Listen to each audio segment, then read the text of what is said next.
Здраво, ова е 137-то издание на Видеологија со Златко Ѓелевски, дигитален краток осврт за актуелни филмски остварувања, односно спонтана критичка анализа која е збир на први впечатоци илустрирани со подвижни слики. На денешниот репертоар е The Social Dilemma на Джеф Орловски, во кој станува збор за технолошки експерти кои предупредуваат за несаканите последици кои може да ги предизвикаат социјалните мрежи на кои тие имаат работено. Овие експерти со одобрение на нивните адвокати ги споделуваат нивните искуства со алатките за пребарување на интернет, воспоставувањето на мрежите и преносот на информациите со кои се примамуваат новите корисници на социјалните мрежи да останат вклучени на нив за да може да го искористат нивното внимание како комодитет, кои меѓусебно го продаваат, експонирајќи ги на реклами и нотификации со кои подсвесно ги манипулираат и ден по ден го менуваат нивниот светоглед. У поглед на обликувањето на ова дело можеме да заклучиме дека станува збор за докуфикција, односно амалгам на истражувачка документаристика и фикциона мелодрама. Поранешните раководители на социјалните мрежи се говорители во Talking Head сегментот на филмот, а нивните хипотези се илустрирани во фикционите сегменти, како драматуршка основа на ликовите од типичното американско семејство, кое недоброволно им робува на социјалните мрежи, кои секој ден се поголем дел од слободното време им одземаат, посебно во сцените кога момчето станува жртва на експонирање на пропагандата, менувајќи го неговиот светоглед во животот и инволвирајќи го во деструктивни друштва, мотивирани од пропаганда, која всушност им представува лажна проекција на реалноста. Филмот чекори по тенката линија помеѓу просветлувањето на сознанијата и сеопштата параноичност. Анимираните сегменти, проектирањето на екран покрај изолираните ликови од околината, црни кајрони со поучни тези и изјави се составен дел од инвентивните решенија со кои се монтира делото од страна на Дейвис Кумбе, со цел да ја избегне визуелната монотонија на Talking Head документарниот филм и го задржи вниманието на гледачот. На прашањето каде лежи проблемот, сите говорители молчат, што е силен почеток на делото, иако сме бомбардирани со негативностите кои произлегуваат од употребата на социјалните платформи, односно поврзаноста на менталното здравје и употребата на социјалните мрежи, изолацијата, лажните вести со своите последици, сајбер нападите, ширење на омраза на Твитер, Snapchat дисморфија, до луѓе кои се милитаризираат и меѓусебно убиваат поради различни мислења, кои не се подготвени да ги слушнат, заробени во ехото на нивниот мејур на истомисленици. Иако, иницијално социјалните мрежи биле наменети за добро, за спријателување, за спојување на членови на фамилијата, наоѓање на донори за крв и органи, но сите наивно ја прифатиле здраво за готово мрачната страна на Силиконската долина, како што ќе напоменат говорителите во документарниот сегмент, односно нуспродуктите кои настанале при експлоатирање на податоците, исцрпени од навиките на корисниците на мрежите. Паралела ќе повлечам со експанзијата на видеоигрите и додавањето на третата димензија во нив, кај што играчите нема да се однесуваат со аватарите како што девелоперот предвидел, па затоа се измислуваат моралните одлуки, закономерноста во играта, со која им се дава до знаење дека не треба да скршнат од патот поплочен со добри намери, односно да се стремат кон доблест, во спротивно нема да може да ја комплетираат мисијата. Вакво насочување нема во безредието на социјалните јами. Нанис на проблеми се полемизирани во ова дело, иако не пробиене патот до нивниот избор, започнувајќи од моралната одговорност за избор на нотификации, што ги добиваат корисниците, кои ако не дадат пари за некој продукт, тогаш тие се продуктот во трансакциите. Компаниите се обидуваат да ги задржат што е можно подолго на Facebook, Snapchat, Twitter, Instagram, YouTube, TikTok, Google, Reddit, LinkedIn, да потрошат што е можно повеќе од слободното време, изложувајќи се на бомбардирање на реклами и останата пропаганда, која има за цел да предизвика постепена промена на тоа што си, за да заработат од тебе, односно од твоите размислувања и делувања. Се извршува мониторинг на секоја акција, илустрирано од Вуди Аленовскиот команден Cyber центар во фикциониот дел, која фотографија и информација колку долго ја гледаш, односно збирање на информации за навиките на корисниците, за да се создаде вештачка интелигенција која ќе ги предвидува идните акции со помош на дигитална вуду кукла. Се забавуваат корисниците со интересите, а при тоа се нападнати со реклами, пресликано во фикциониот сегмент, кај што бомбардиране ликот со објави од девојка која му се допаѓа, а при тоа се краде неговото внимание со помош на пропаганда. Во минатото проблемот со докуфикцијата секојаш бил во сегментот на фикцијата, односно неретко изгледа ефтино, недоработено, комично, меѓутоа таа тука изгледа како фрагменти од coming of age филмовите кои и без тоа би завршиле на платформата на Netflix, што сведочи пред се за одлична, избалансирана легура на двете форми, стилско решение кое функционира за оваа творба.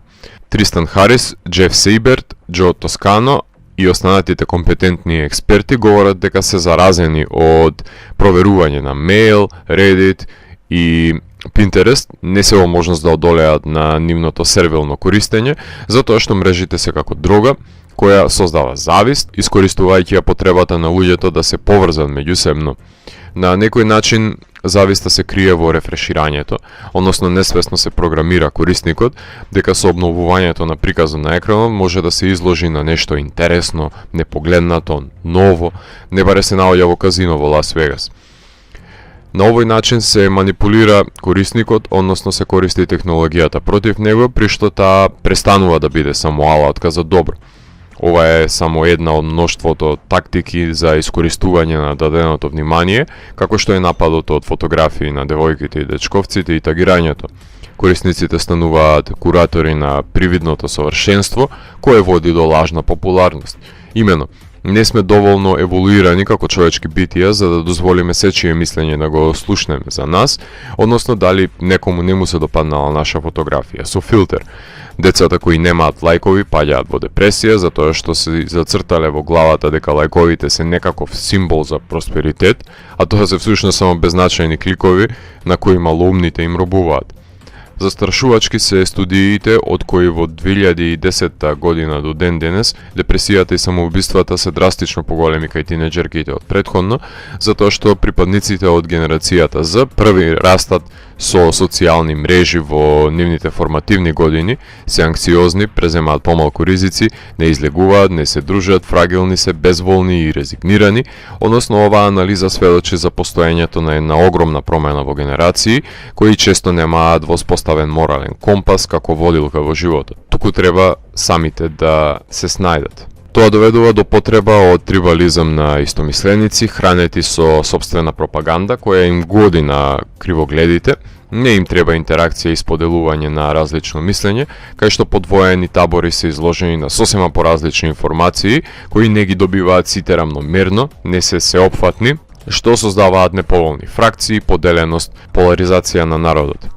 Кај нас уште пред интернетот медиумите го делеа народот на припадници на политички симпатизери, а денес пропагандата се сервира со панделка, преправена дека е објективна вест. Лагата е поатрактивна и повкусна од вистината на пазарот. Се стимулира мрзеволноста на луѓето, се држат под контрола со неукоста и се употребуваат како темпирани бомби за своја агенда, зашто и самите не се свесни. Потешко е да се разубедат дека се манипулирани, отколку да се манипулираат и искористат. Нема етички и морални вредности кај девелоперите на алгоритмите, односно дали се добредетелни или малициозни, па затоа лековерните стануваат љубители на теории на заговор за кои земјата е рамна, не постои корона, 5G е виновен за све и нема потреба да се направи голем исчекор за некој да се вооружи и да се случи скандал од Pizzagate, руски хакери да станат гласачко лоби во американски избори или пак да се здружат антимаскери. Ова дело го демистифицира одбивањето зад завесата во Силиконската долина, кај што се практикуваат тактики на раст на кликови, кај што во научно-фантастичен манир на дистопија, вештачката интелигенција се програмира да научи да ја совлада секоја пречка и го искористи човекот за да го достигне зацртаниот просперитет. Никој не согледува дека технологијата не е повеќе помошникот на човекот, туку го совладува, искористувајќи ја неговата слабост и завист. Социјалните мрежи младите ги смируваат кога не знаат што со себе, во обид да го избегнат соочувањето со реалноста, тие морфираат во нивно прибежиште. Затоа е убав експериментот во играната форма за затворање на мобилните телефони во контейнер со таймер за време на вечерата за повторно поврзување на членовите на семејството. Несомнено дека потребен е закон против бесконечното збирање на информации, регулатива против макијавелски профит по секоја цена на алчните корпорации, што ќе се постигне со мотивирање на колективна свест, исклучување на нотификации, негледање на препорачани видеа на YouTube, ќе се проверуваат факти пред да се споделат, ќе се избегне кликбейт, односно индивидуата ќе биде промената која што сака да ја погледне во светот, за да се најде перманентно решение на зависта од овие технолошки творби со јакнење на самосвеста. Авантуристичкиот режисер Джеф Орловски, кој претходно ги режираше документарците во кои ги разработи климатските промени во глечерите и подводните корални гребени во Chasing Ice и Chasing Coral, меѓутоа фасцинацијата со технологијата ја гаи уште од краткиот Geochasing from the Web to the Woods од 2006 година, кај што ги истражува погодностите кои ги има човештвото од технологијата на еколошко рамниште, меѓутоа со неговиот нов филм длабоко навлегува во негативните последици кои ги предизвикува технологијата, израстокот на човештвото кој треба да биде негов добродетел, односно олеснител на бидувањето, а не подлога за нова сезона на Black Mirror. Гледачите се соочуваат со иронијата да го погледнат документарниот филм на стриминг платформата Netflix, чишто алгоритам го препорачува на луѓето кои што ги интересира овој снимен материјал врз основа на нивните претходни пребарувања. И ова видео ќе ви биде препорачано на YouTube ако ве интересира филмската критика и ќе биде споделено на Facebook, Twitter и останатите социјални медиуми. Видео кое Netflix ќе го демонетаризираат за на крајот да заработат од туѓиот труд. На тој начин филмот се коси со својата идиосинкрасија во корелација на тематиката која ја разработува и на начинот на кој што се доаѓа до него. Филмот имаше својата премиера на овогодинешното издание на Sundance, кај што гледачите спонтано аплаудира, затоа што ги имаат согледано тековните проблематики кои ги обработува и си имаат пронајдено во нив, пред да се најде филмот на стриминг платформата на Netflix. Се надевам дека ќе влезе во потесниот круг на документарните филмови номинирани за Оскар. Покрај дидактичките гледишта на Софокле, ние сепак до ден денес се справуваме со клетвите кои доаѓаат со новитетите, кои наместо да станат алатки за подобрување на животот, ние стануваме нивен комунитет за злоупотреба. Ние доброволно сме согласни на договорот за употреба на социјалните мрежи, кој го кликнуваме со леснотија, така што доброволно се фаќаме во орото кое води кон пропаста. Случувањата на социјалните медиуми не се стварност, туку нејзини рефлексии. Филмот ја представува дистопијата до која нема да дојде утре, затоа што таа е реалност уште денес. Ако морам да го еволуирам, тогаш The Social Dilemma од мене има 4 од 5. Доколку ви се допадна 137-то издание на дигиталната архива Видеологија, лајкувајте го видеото, споделете го и следете го каналот. Посегнете и по останатите рецензии на виртуелната полица. И благодарам за вниманието. Поздрав!